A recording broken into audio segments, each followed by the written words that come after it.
Hello Libra, welcome to Arya Angel का guidance. I hope आप सब अच्छे होंगे, अपने लाइफ में सब बढ़िया कर रहे होंगे, अपना ध्यान रख रहे होंगे। आज मैं फिर आपके लिए रीडिंग लेकर आई हूँ और हम देखने वाले हैं यहाँ पर हु विल यू मैरी, किससे होगी आपकी शादी। Universe please guide.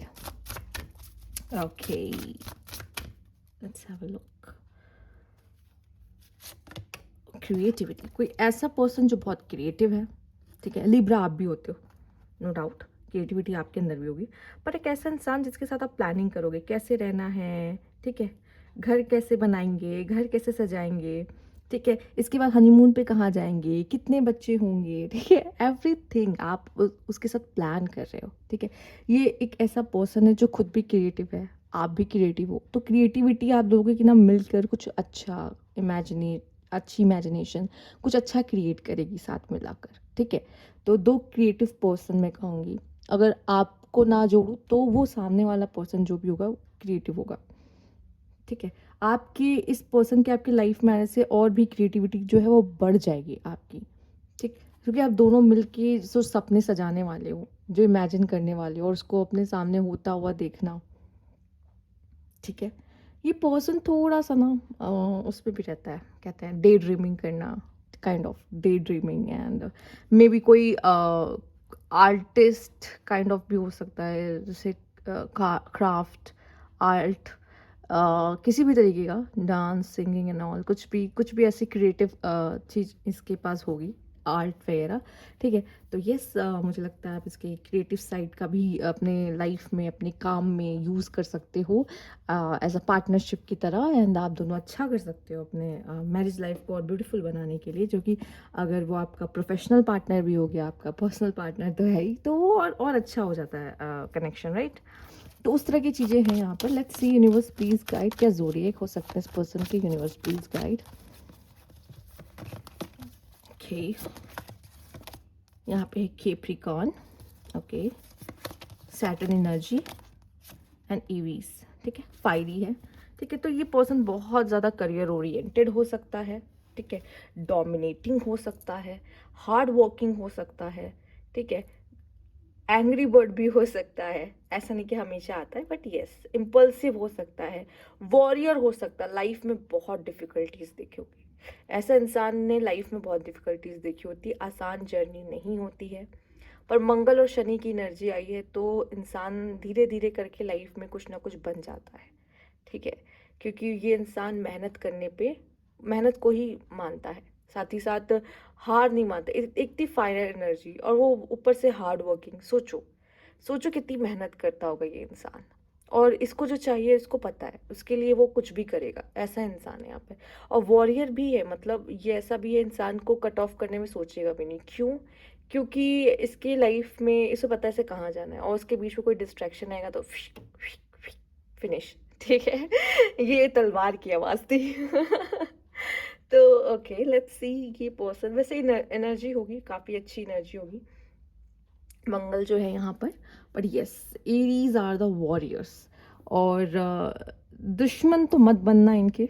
ठीक है, इनके दुश्मन तो मत बनना, क्योंकि एक तो शनि का हाथ है, ऊपर से ये मंगल भी है साथ में। तो इनके दुश्मन भाई मुंह की खाएंगे, गिरेंगे। तो ये उस तरह के इंसान भी, पर ये बहुत बहुत अच्छे भी है, आपको बहुत ही डाउन टू अर्थ मिलेंगे, बहुत डाउन टू अर्थ, बहुत प्यारे इंसान मिलेंगे। लेकिन प्यारे तभी तक हैं जब तक प्यारे बनने की ज़रूरत है। ठीक है, नहीं तो इनका साइलेंस आपको मार देगा। ठीक है, तो थोड़ा सा संभल के चलिए इनके साथ। Let's see, universe please guide. मैं डरा नहीं रही हूँ, मैं बस बता रही हूँ। Universe please guide. ओके, बहुत ग्राउंडेड, बहुत डाउन टू अर्थ। ठीक है, अच्छे इंसान कहते हैं see the sun. My gosh, sun भी आ गया, थोड़ा सा ईगो रहेगा। ओ मैं the sun moon, sun and moon, oh, sun and moon. ओह, मैंने दो वैसे मैं इसमें से दो कार्ड नहीं लेती, पर मैंने आपके लिए ले ली है, इट्स ओके। अब द नाइन्थ हाउस। ठीक, ये पर्सन हो भी सकता है सैजिटेरियस की एनर्जी भी अपने अंदर रखे, पर ये जो भी है, ये आपसे आपसे दूर रहता होगा, लॉन्ग डिस्टेंस पे रहता होगा, जहाँ आप रहते हो वहाँ ना रहता हो, दूसरी कंट्री से हो पॉसिबल है, दूसरे स्टेट से हो पॉसिबल है। साथ ही साथ यहाँ पे स्पिरिचुअल पर्सन होगा। ठीक है, हायर स्टडीज़ की रखी होंगी इसने। ठीक है, और सन एंड मून दोनों हैं, तो ये इंसान सन और मून दोनों की एनर्जी रखता होगा अपने अंदर। मतलब हो सकता है कि काफ़ी ज़्यादा, मैं जैसे मैंने पहले बोला कैप्रिकॉन और एरीज हो सकता है। और मैं ये भी बता दूं, मे बी इसका राइजिंग साइन, इसका सन साइन, इसका मून साइन भी एरीज और कैप्रिकॉन हो सकता है। ठीक है, मून तो वैसे ही आ चुका है, यहाँ पे सन भी आ चुका है, तो कहीं ना कहीं ये पर्सन इमोशनल तो होगा, पर साथ ही साथ ये पर्सन में ईगो भी होगा। ठीक है, एक रॉयल स्टेटस रखने वाला होगा, पर इसमें इमोशनल और ये मूडी भी बहुत होगा। ठीक है, आप देखोगे इस तरह की एनर्जी। और जहाँ सन और मून दोनों आ रहा है कहीं ना कहीं, तो ये आपको शीतलता भी पहुंचा सकता है। मतलब इसकी एनर्जी आपको वार्मथ भी दे सकती है, पर इसकी एनर्जी आपको भस्म भी कर सकती है। ठीक है, पर ये जो भी है, एक ऐसा इंसान है जो कहते हैं ना वन एंड ओनली, जो कि आपने देखा सन भी एक है, मून भी एक है। ठीक है, तो ये वन एंड ओनली वाले पर्सन आते हैं, तो लकी हो कि इस तरह के पर्सन को अट्रैक्ट करें अपने लाइफ में। ठीक है, जिसमें सन की ऊर्जा भी है, मून की ऊर्जा भी है, इंट्यूटिव होगा, इमोशनल होगा, और कंफ्यूज होगा अपने इमोशंस को लेके से, डिसीजन मेकिंग में दिक्कत आती होगी। इस ये सन और मून के कारण भी हो सकता है। कभी कभी ये दोनों ही अगर उसके चार्ट में अगर एक जगह पर हो गए, यहाँ पे समथिंग ऐसा कुछ है। ठीक है, बहुत मुश्किल से सन और मून साथ में दिखते हैं चार्ट में, जहाँ तक मैंने अभी तक देखे, बट स्टिल कभी कभी बर्थ डेट्स में होते हैं। ठीक है, जैसे 5/4, यस 5/4 बर्थ डेट। ठीक, नहीं सॉरी, इट्स 1/4 ठीक है, नहीं एक सेकेंड 1/2 एक्चुअली वो मैं थोड़ा सा उसमें चली गई, एस्ट्रोलॉजी और न्यूमरोलॉजी थोड़ा कंबाइन कर दिया मैंने, बट चलिए ठीक है, आप समझ गए 1/2, यस 1/2। ओके, लेट्स सी और क्या मैसेज है आपके इस पर्सन को लेकर। Universe please guide. Emotional loss, see इसीलिए मैंने कहा था इमोशंस लाइफ में बहुत कुछ खोया होगा, बहुत दुख देखे होंगे इस इंसान ने, और साथ ही साथ इसके लाइफ में मैंने कहा ना आसान नहीं होगी भाई। कैप्रिकॉर्न एरीज आ गया है, मतलब इंसान मेहनत करते करते, मतलब इसकी ज़िंदगी पूरी मेहनत करते करते ही गुजरी है या गुजरेगी समझ लीजिए। ठीक है, साथ ही साथ बहुत सारी डिफ़िकल्टीज़, बहुत सारी प्रॉब्लम्स, बहुत सारे चैलेंजेस देखे होंगे, और लाइफ में देखे ही होंगे, पर साथ ही साथ इमोशनल लॉसेस भी हुए। हो सकता है कि जब आप इनसे मिलो कि इन्होंने मे बी इनके लाइफ में किसी को खोया हो, किसी इंपॉर्टेंट पर्सन को, या फिर ये हो सकता है कि जब इनका ब्रेकअप हुआ हो तब आप इनसे मिले हों। ठीक है, या वैसे भी इसके लाइफ में बहुत अच्छी चीज़ें नहीं हो रही होंगी कि लाइफ में पेन होने होंगे। Number 5/5, see that 5/5 is here. ठीक है, ये आपके लाइफ में आएंगे, तो ये आपकी लाइफ में बहुत चेंज लेकर आने वाले हैं, क्योंकि यहाँ पे खुद ब खुद नंबर 5 आपके लिए प्रोमिनेंट यहाँ पर आया है। ठीक है, बट वही है, दिक्कतें बहुत है, प्रॉब्लम्स बहुत है, पर जिसकी लाइफ में दिक्कतें होती है ना वही वाइज बनता है। जैसे मैंने कहा, सन और मास की एनर्जी लेकर आया ये इंसान, चाहे इसके लाइफ में कितनी भी डिफिकल्टीज आ जाए, बट एट द एंड इसको वो चीज़ हासिल हो जाएगी जिस चीज़ के लिए वो मेहनत कर रहा है, या जिस चीज़ की कोशिश कर रहा है। ये वैसा इंसान है। लेट्स सी और जान लेते हैं इस इंसान के बारे में।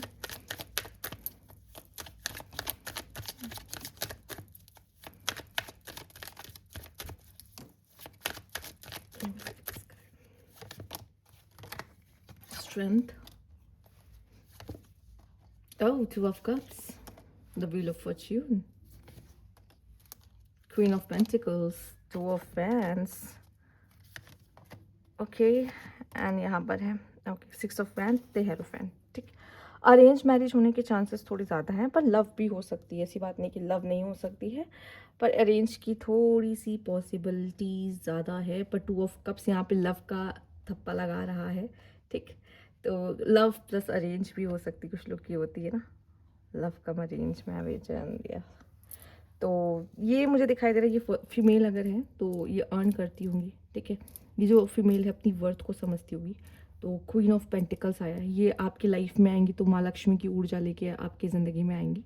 ठीक है, मेल है तो यहाँ पर मेल में काफ़ी, जैसे एरीज की ऊर्जा है तो मंगल है तो काफ़ी स्ट्रॉन्ग, मेल और फीमेल दोनों काफ़ी स्ट्रेंथ काफ़ी अंदर से ये इंसान बहुत मजबूत होगा। आपको बाहर से चाहे वो स्ट्रेंथ इनकी दिखे ना दिखे, ठीक है, बॉडी ऐसी नहीं है, बट एरीज़ की ऊर्जा जिसके अंदर है और हार्ड वर्किंग करने की क्षमता जिसके अंदर है, वो सोचो अंदर से कितना स्ट्रांग होगा, ठीक है। और जो इंसान ने अपनी लाइफ में बहुत तकलीफ़ें देखी हैं, तो वो अंदर से कितना स्ट्रांग होगा। तो ये पर्सन जो भी होगा अंदर से बहुत स्ट्रांग होगा। आप दोनों के बीच में एक बहुत प्यारा कनेक्शन होगा। एंड व्हील ऑफ फॉर्च्यून, जैसे मैंने कहा कि आपकी ज़िंदगी में आएंगे, आपकी ज़िंदगी पलट जाएगी, आपकी ज़िंदगी खूबसूरत हो सकती है यहाँ पर ये जो भी है, इस मैरिज का डिसीजन मुझे ऐसा लग रहा है कि आप बहुत सोच समझ के लेने वाले, ये इंसान बहुत सोच समझ के लेने वाला है। पेशेंस और साथ ही साथ लॉन्ग डिस्टेंस वाला, मुझे ऐसा लग रहा है कि ये कहीं दूर रहता है आपसे, या आपसे कहीं दूर रहता है, पास वाला इंसान नहीं है ये, पर ये एक सक्सेसफुल रिलेशनशिप हो सकता है, ठीक है। और साथ ही साथ मुझे ऐसा लग रहा है कि जुपिटर की ब्लेसिंग भी इस कनेक्शन को मिल जाएगी। तो ये रिश्ता जो है बहुत ही खूबसूरत प्लस लॉन्ग टर्म रहेगा। बहुत खूबसूरत कहना मुझे ऐसा लगता है सही नहीं है, क्योंकि हर रिश्ते में अप एंड डाउन आता है। खूबसूरत इसलिए कि आप दोनों एक दूसरे का साथ नहीं छोड़ोगे, ठीक है।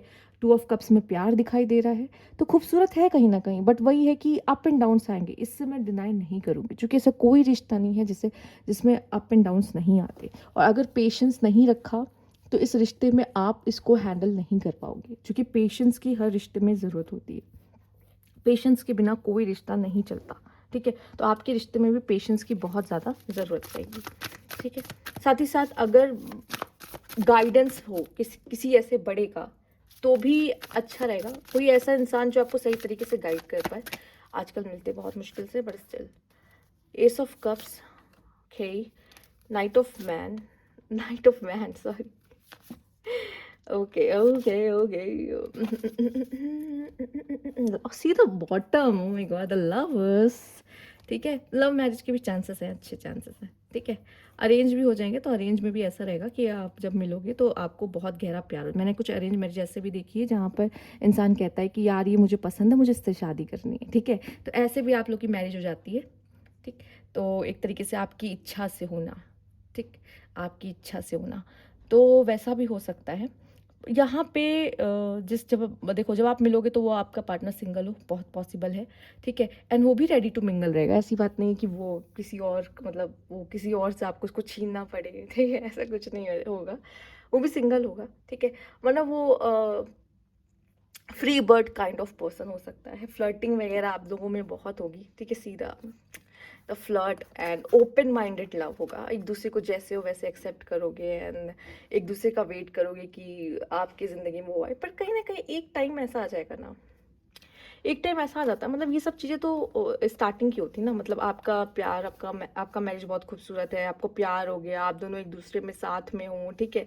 एक न्यू बिगनिंग कर रहे हैं, कमिटमेंट देने को रेडी हैं, मैरिज करने को तैयार है। बट फिर ये हो जाता है ना यहाँ पे 10 ऑफ वैंड्स, 4 ऑफ सोर्ड्स। तो ये ऐसा है कि बहुत रिस्पॉन्सिबिलिटी है, ठीक है। मेंटली ओवरलोडेड है, टाइम नहीं मिला पा रहे एक दूसरे के लिए। स्ट्रगलिंग लव है, क्योंकि ईगो क्लैशेस हो रहे हैं, एक ही छत के नीचे रह रहे हैं लेकिन एक दूसरे को समझ नहीं पा रहे हैं, या अपने अपने काम में इतने बिजी हैं कि हमें बात करने का टाइम नहीं मिल रहा, एक दूसरे के लिए टाइम नहीं मिल रहा है, ठीक है, ऐसा लग रहा है। और बहुत फीलिंग्स शायद आप दोनों एक दूसरे के अंदर ही रखो और एक दूसरे से कह ना पाओ।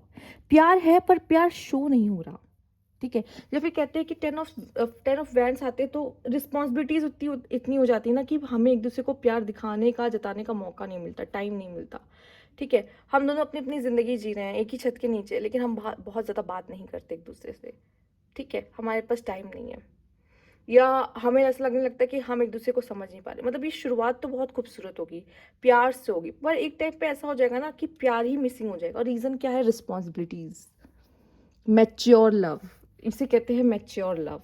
मैच्योर लव नहीं, मैच्योर हो जाना, कि क्योंकि marriage is all about responsibility, और आपको ऐसा लगेगा कि हमें अपनी जिम्मेदारियां निभानी है, ठीक है। एक टाइम पे सिर्फ प्यार प्यार से काम नहीं चलेगा। और अगर आप लोग इतना नहीं अर्न कर पा रहे हो, या कर रहे हो, मतलब कर पा रहे हो, या जो भी है, तो आप दोनों को उतना काम करना पड़ेगा कि आप एक अच्छी लाइफस्टाइल रख सको। क्योंकि हो सकता है आप दोनों को ही एक अच्छी लाइफस्टाइल चाहिए होगी, और वो अच्छी लाइफस्टाइल को पाने के लिए वो जो मेहनत करनी पड़ती है, घिसना पड़ता है ना, तो वो उस चीज़ को बनाए रखने के लिए, ठीक है, तो ज़्यादा मेहनत करनी पड़ेगी। तो एक घर सँभालना है, एक बाहर जॉब करने जा रहा है, ठीक है? तो टाइम नहीं है एक-दूसरे के लिए। थक गए, आए थके, सो गए एंड देन फिर उठ के गए, काम करना शुरू एंड ऑल। अपने एक रूटीन फ़ॉलो करने लग जाते हैं। तो हम एक-दूसरे को प्यार जताने का, दिखाने का मौका नहीं मिलता, जो कि बहुत ही आम है किसी की भी ज़िंदगी में। ये एक टाइम पर हो जाता है, ठीक है? तो यहाँ पे क्या होगा कि बहुत ज़रूरी कि एक अच्छी-सी बातचीत हो ना आप दोनों के बीच में, और अगर नहीं होगी तो आप दोनों की मन में ही बहुत सारी बातें रह जाएंगी, जो कि आप दोनों के बीच में सेपरेशन ला सकती है, डिस्टेंस बना देगी। मतलब कहते हैं ना, मेंटली डिस्टेंस, इमोशनली डिस्टेंट हो जाओगे अगर अगर ऐसा चलेगा तो यहाँ पे बहुत ज़रूरी है कि आप एक दूसरे को टाइम दें। कभी ना कभी तो देना ही पड़ेगा अगर आप चाहते हो कि ये स्मूथली आप दोनों का रिश्ता आगे बढ़े, अच्छे से चले, प्यार से चले, ठीक है? वो स्पार्क बना रहे, वो स्पार्क के लिए, क्योंकि दोनों रिस्पॉन्सिबिलिटी उठाने में इतने ज़्यादा मशरूफ़ हो जाओगे कि एक दूसरे को टाइम देना मुश्किल होगा। स्टार्टिंग में तो बहुत खूबसूरत, पर उसके बाद वही है, responsibilities needing to work on some personal issues first, ठीक है? सबसे पहले तो सोल सर्चिंग। आप दोनों को ज़रूरत है एक दूसरे को, या सॉरी, एक दूसरे को जानने से पहले खुद को जानने की, right? Speak softly to disarm any dispute और कन्फ्यूजन। देखो, प्यार से बात करोगे तो ज़्यादा अच्छा है, बजाय कि एक दूसरे पर चढ़ जाओ, एक दूसरे को ऐसी सी बातें बोलो और बातों से एक दूसरे को छन्नी कर दो, ठीक है? उसके बाद फिर वो रिश्ता ना, वो इमोशंस बचते नहीं हैं एक दूसरे के बीच में। जब हम लोग बातों की बाढ़ चलाना शुरू करते हैं, एक दूसरे को बातों से घायल करते हैं, तो कहते हैं ना, हाथ पैर से ज़्यादा बातों से इंसान घायल होता है। तो बहुत ही सॉफ्टली बोलना, बहुत प्यार से बोलना अपने पार्टनर के साथ, तो आपका रिश्ता लॉन्ग टर्म चलेगा। अपने रिश्ते के लिए करना पड़ेगा हार्मनी, या being in tune with each other and getting along. जितना आप एक दूसरे के साथ जुड़े रहेंगे, ठीक है, उतना ही प्यार आपकी ज़िंदगी में, उतनी ही शांति, उतना ही पीस आपकी ज़िंदगी में आएगा, बजाय कि आप थोड़ा इधर थोड़ा उधर, ये इंसान इधर जा रहा, वो इंसान उधर जाना। एक दूसरे के लिए रहो, बहुत ज़रूरी, तभी आपकी लाइफ में वो खुशियाँ, वो ब्लेसिंग्स आती हैं, ठीक है? Plan ahead, prepare for a rainy day या स्टे फ्लेक्स। एक्चुअली आप प्रिपेयर ही हो रहे हो रेनी डे के लिए, जहाँ पे आप दोनों को एक दूसरे के लिए टाइम नहीं मिला, बट ये मुझे लगता है ज़रूरी है। देखो, प्लान करना भी ज़रूरी है, ये कार्ड भी आ गया था, ले लेती हूँ। प्लान करना भी ज़रूरी है, और एक दूसरे के लिए रहना भी ज़रूरी है। दोनों चीज़ों को बैलेंस होना बहुत ज़रूरी है। See the attraction, having a great chemistry and are able to manifest love. तो हो सकता है कि आप दोनों के बीच बहुत ही ज़्यादा अच्छी केमिस्ट्री होगी, या तो आप ऐसे प्यार को अट्रैक्ट करने वाले हो जिस तरह का पार्टनर आपको चाहिए।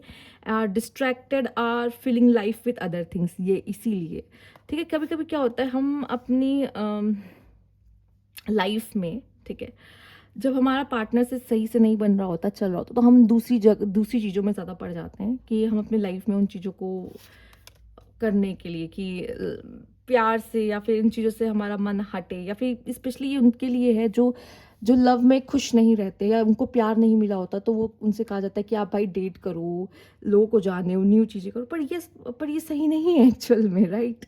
हम क्यों किसी और की तरफ जाएं, ठीक है? हमें क्यों ज़रूरत है कि किसी और में हम वो खुशियाँ ढूंढें, जब हम एक दूसरे को खुश रख सकते हैं, ठीक है? तो यस, चूँकि हार्मनी का कार्ड था, इसलिए ज़रूरी है कि आप एक दूसरे के साथ एक पीस मेंटेन करें, बिना डिस्ट्रैक्ट हुए। इधर उधर प्यार ढूंढने से अच्छा है कि हम अपने ही पार्टनर में वो प्यार को ढूंढें, बहुत ज़रूरी है। तो या ज़रूरी नहीं कि आप आपके पार्टनर भी जा सकते हैं, बट ये अगर फाउंडेशन अच्छी रहेगी तो ऐसा नहीं होगा फ़िलहाल के लिए। तो ये थी आपकी रीडिंग। यहाँ पर अगर आपको अच्छी लगी तो लाइक कीजिएगा, सब्सक्राइब मेरा चैनल अभी तक नहीं किया है तो कमेंट बॉक्स में ज़रूर बताइएगा। Thank you for watching.